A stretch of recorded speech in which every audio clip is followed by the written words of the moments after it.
Agustin jaioa 1872an. Ondarroan hartu zuen bizilekoa Juan Jose Mancisidorrek. Urpekaren artean aitzindaria izan zen, laster zabaldu zen haren buruzko fama kantauri itsaso osoan. Hori dela eta, Donostian Alfonso XIIIak erregari txalupa kateatu zitzaionean, berari deitu zioten ontzia askatzeko.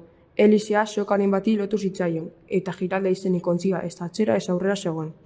Nazta ikusita, dinamita erabil zezakeen galdetu zuen Mancisidorrek. Kapitainak baietz egiteko behar zuena, esan eta egin. Libratu zuenean, kapitainak zenbat zen galdetu zion urpekariari. Ezerrez, ez dut honegatik zozin nahi, izan zen Mancisidorren ihartespena. Erregeak jakin zuenean ez zuela dirurik kobratu nahi, galdetu zion nola ordain zezakeen beste era batera egindako mesetea. Utzi kontzako bidiako zurutik ni nahi duan hartzen, erantzun zion Mancisidorrek, bigarren ez pentsatu gabe. Eta lase hartu zituen, urraspitik, aingurak, kutxa zaharrak, txanponak eta beste gailuak. Indalezio Prietok eginarazi zuen Ondarroko portu berriako egitasmoa. Egitasmoa egin bai, baina hura ikusi zuenean Mancisidorrek esan zuen obra askoz merkeago egin zitekela eta lasterrago.